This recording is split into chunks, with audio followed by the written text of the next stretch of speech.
باللہ من الشیطان الرجیم بسم اللہ الرحمن الرحیم السلام علیکم ورحمۃ اللہ وبرکاتہ۔ پیارے بچوں، پرسوں ہم نے بور کا لڈو کا خلاصہ لکھا۔ آج ہم اس کے مصنف محمد عمر نور الہی کے حالات زندگی اور علمی خدمات پر روشنی ڈالیں گے۔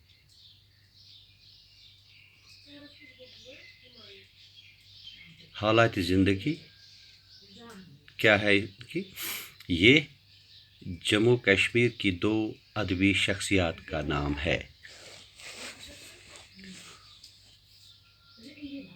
اردو زبان کی خدمت کے سلسلے میں یہ نام خاصی اہمیت کے حامل ہے۔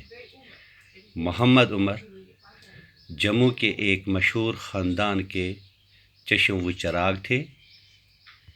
اس خاندان کا علم ادب کے میدان میں اہم رول رہا۔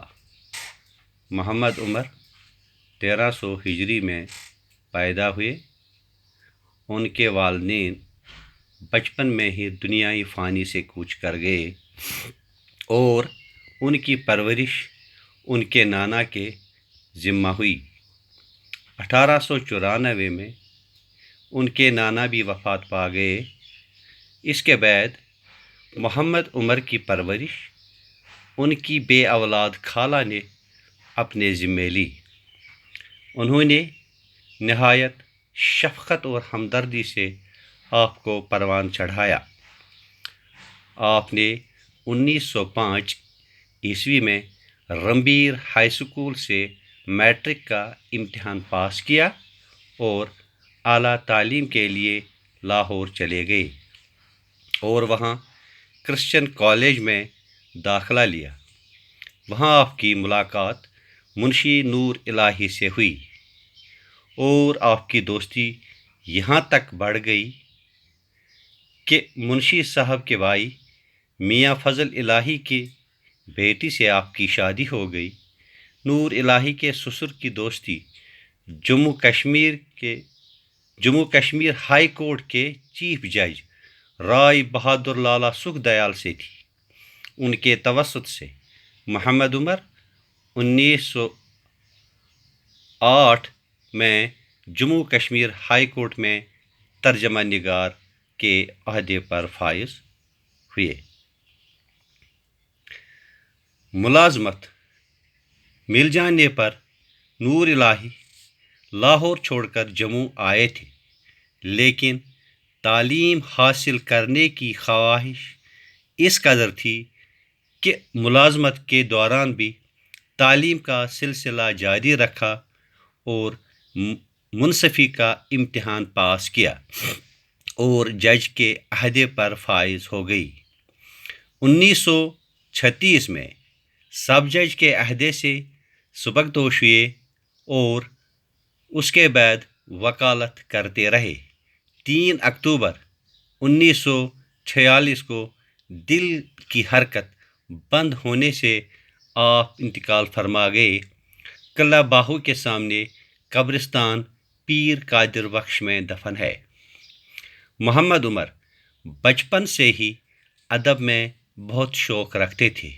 جب تھیٹریکل کمپنیاں جموں میں ڈرامے کھیلنے کے لیے آنے لگیں تو انہی کمپنیوں کی وجہ سے محمد عمر کے وجود میں ادبی ذوق کی وہ شمع روشن کی جس نے بعد میں ان سے بہترین ڈرامے لکھوائے۔ منشی نور الہی 1838 میں لاہور میں پیدا ہوئے، وہیں پہ تعلیم حاصل کی۔ آپ کی دیکھ بھال آپ کے بڑے بھائی میاں فضل الہی کے ذمے تھی۔ آپ کرکٹ کے بہترین کھلاڑی تھے۔ مہاراجہ پرتاپ سنگھ نے منشی نور الہی کا کھیل دیکھ کر انہیں اپنی ٹیم میں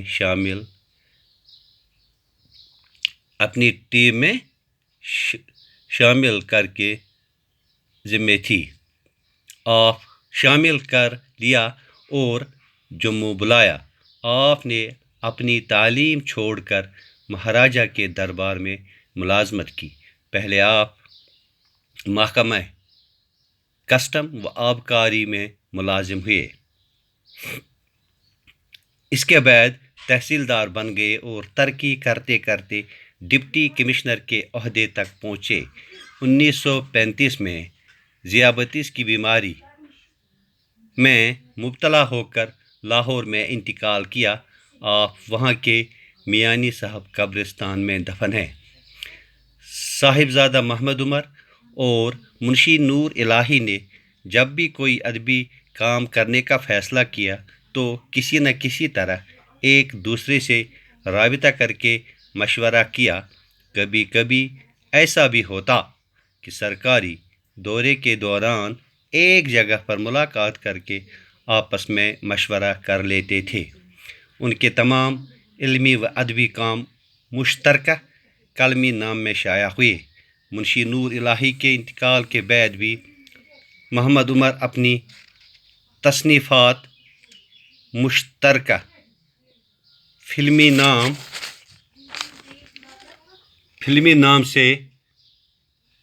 نام سے ہی سامنے لاتے رہے۔ ان کا سب سے اہم کارنامہ ناٹک ساگر کی تالیف ہے، جسے ڈرامے کی عالمی تاریخ اور تنقید قرار دیا جا سکتا ہے۔ ناٹک ساگر 1924 میں شائع ہوئی اور اس پر مہاراجہ کی طرف سے 250 روپے انعام دیا گیا۔ اس کے علاوہ ریاستی ادب میں بھی ڈرامے، افسانے، نظم پارے اور تنقیدی مضامین میں اس مشترکہ فلمی نام کی دین ہے۔ باقی وسلام۔